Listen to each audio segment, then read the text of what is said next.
बिस्मिल्लाहिर्रहमानिर्रहीम। अस्सलाम वालेकुम स्टूडेंट्स, कैसे हैं आप? उम्मीद है कि सभी स्टूडेंट्स खैरियत के साथ होंगे।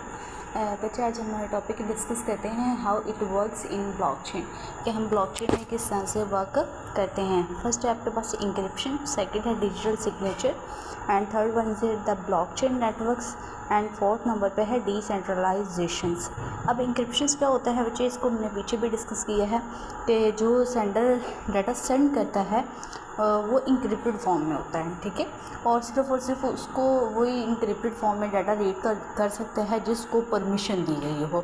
मीन्स दैट अगर मैंने आपको कोई डाटा सेंड किया है, ठीक है, तो डाटा जो मैं सेंड करूँगी वो इंक्रिप्टेड फॉर्म में होगा, और उसके लिए मैं आपको साथ परमिशन इस तरीके से दूंगी, आपको ये साथ एक की भी शेयर कर दूंगी। वो की क्या करेगी, आपका जो इंक्रिप्टेड डाटा है उसको कन्वर्ट करेगी डिक्रिप्शंस के अंदर, ताकि आप उसको इजीली अंडरस्टैंड कर सकें।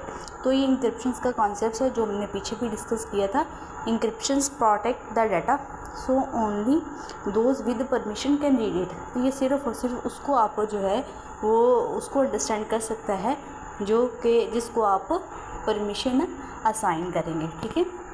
ये आपके पास ओवरऑल होता है इंक्रिप्शन का कॉन्सेप्ट। नेक्स्ट है आपके पास है डिजिटल सिग्नेचर्स। डिजिटल सिग्नेचर्स किसे कहते हैं? Ensures that the data has not been changed and comes from a trusted source.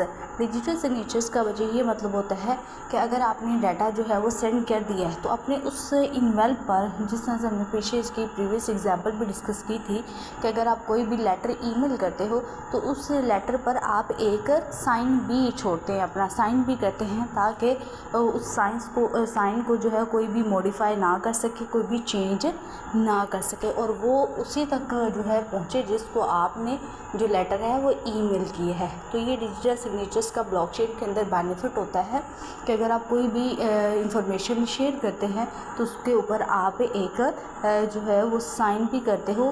क्यों साइन करते हो? ताकि कोई भी उसके अंदर किसी भी तरह की चेंजिंग ना ला सके।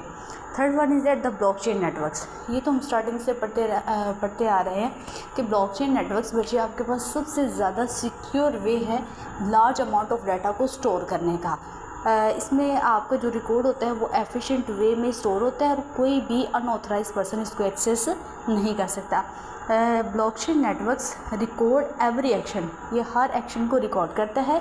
सो एनी अटेम्प्ट टू टेम्पर, यानी कि अगर कोई भी टेम्पर उसको अटेम्प्ट करने की कोशिश करता है, टेम्पर मैंने आपको बताया था बच्चे, टेम्पर वो पर्सन होता है या ये एक्टिविटी होती है जो जानबूझ के आपके डाटा को ख़राब करने की कोशिश करता है, उसे कहते हैं टेम्परिंग, ठीक है। So any attempt to tamper, अगर कोई भी आपके डाटा को टेम्पर करने की, जानबूझ कर ख़राब करने की कोशिश करेगा, with the data is easily detected, तो आप जो है ब्लॉकचेन के अंदर वो डाटा जो है वो ईजीली डाटा का आपको फ़ौरन से पता चल जाएगा कि जो है वो ब्लॉकचेन के अंदर कोई जो मेरे डाटा को है वो जो है एक्सेस करने की कोशिश कर रहा है।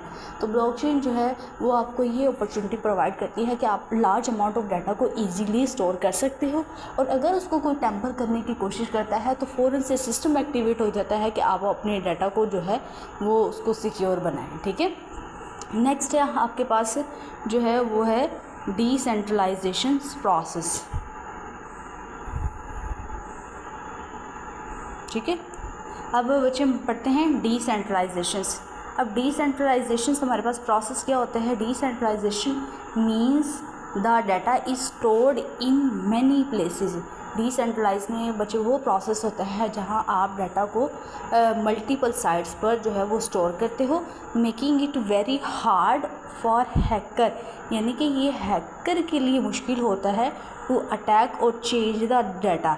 जैसे ही आप उस साइट को बच्चे मल्टीपल साइट्स पर जो है वो स्टोर करते हो तो हैकर के लिए मुश्किल होता है कि वो किस तरह से डाटा को हैक कर सके, अगर आपने जो सिस्टम को डिसेंट्रलाइजेशन सिस्टम पर जो है वो कन्वर्ट किया हुआ है। आपका जो नेटवर्क्स है अगर वो डिसेंट्रलाइजेशंस के अंदर है, यानी कि जितने भी नेटवर्क्स में कंप्यूटर आपस में कनेक्टेड होते हैं, हर एक नेटवर्क्स पर हर एक नोड के पास जो है वो आपके डाटा की कॉपी होती है और कोई भी उसको अनऑथराइज्ड पर्सन एक्सेस नहीं कर सकता, ठीक है।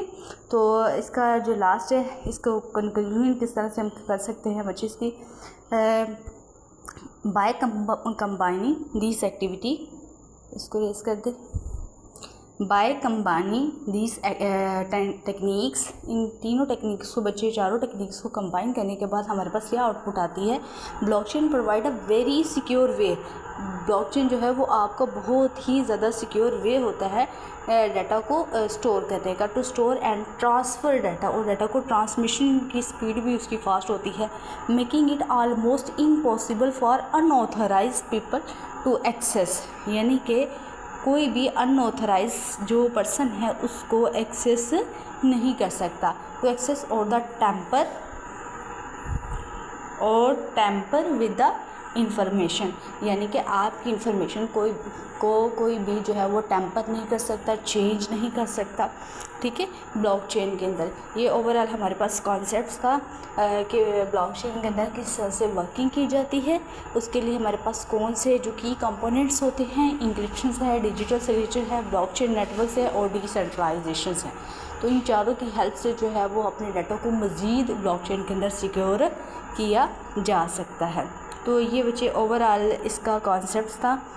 तो अगर कोई क्वेश्चंस आपको पूछना हो तो हम इनबॉक्स कर सकते हैं। ओके, अल्लाह हाफ़िज़।